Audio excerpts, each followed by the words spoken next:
बस बाल बाल बच गई मोदी सरकार, वरना सच पूछिए तो कंगना भारत रत्न की हकदार थी। असल हकदार कंगना कोई भारत रत्न से कम थोड़े ही ना है। इस देश में तो एकमात्र इतिहासकार वही बची हैं। सारे इतिहासकार एक तरफ और पद्मश्री कंगना रनौत का इतिहास एक तरफ। बहुत जोर का इतिहास जाग रहा था मैडम के भीतर। साफ सुथरी जगह देखी और ज्ञान का रायता फैला दिया। इस देश में बस एकमात्र देश प्रेमी बची हैं, बाकी लोग तो ठहरे देशद्रोही। असली देशभक्ति तो कंगना के भीतर हिलोरे मार रहा है। लोहे के घोड़े पर तबड़क तबड़क करने वाली झांसी की रानी की देशभक्ति का नमूना देखेंगे तो माथा पकड़ लेंगे, क्योंकि झांसी की रानी ने तो भारत की आजादी की लड़ाई लड़ी और झांसी की रानी भारत को मानसिक दिवालिया बनाने पर तुली है। उन्हें कोई भी करेक्ट करता है तो उससे लड़ जाती है।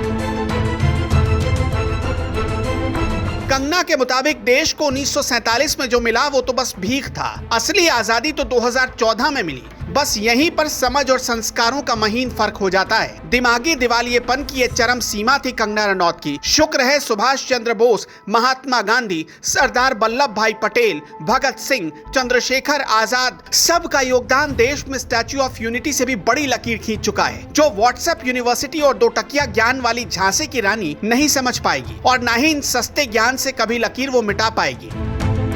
बचपन से ही हमने सुना अधजल गगरी छलकत जाए। कंगना को देखकर ये भ्रम यकीन में बदल गया। वैसे ड्रामा क्वीन ने इस अवार्ड के लिए कितना ड्रामा और कितना माहौल बनाया वो भी जरा देख लीजिए। बेचारी नकली घोड़े पर दौड़ लगाई, भक्ति काल में चरण चाकरी की सारी सीमाएं लांघती गई। बस चलता तो पांव धोकर भी पी लेती। कितनी रंगोलियां बनानी पड़ी, कितनी जलालत झेलनी पड़ी। सावरकर की काल कोठरी में टेक मारकर बैठना पड़ा। कितना धूल फांका कंगना ने, तब जाकर पद्मश्री के लिए नॉमिनेट हुई।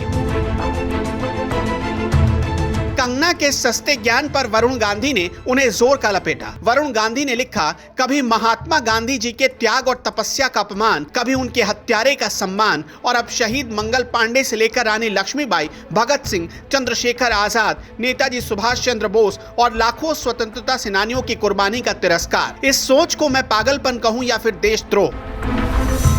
इस देश में व्हाट्सएप यूनिवर्सिटी बनने से बस एक ही फायदा हुआ है।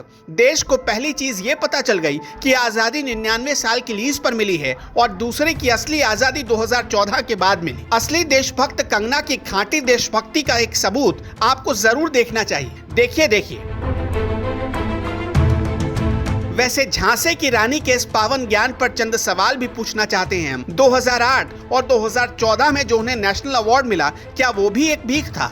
खैर, बददिमाग और बदमिजाजी पर भी देश में पद्मश्री मिल सकता है। ये देश ने आज देख लिया और कंगना रनौत इसका सबसे बड़ा सबूत है।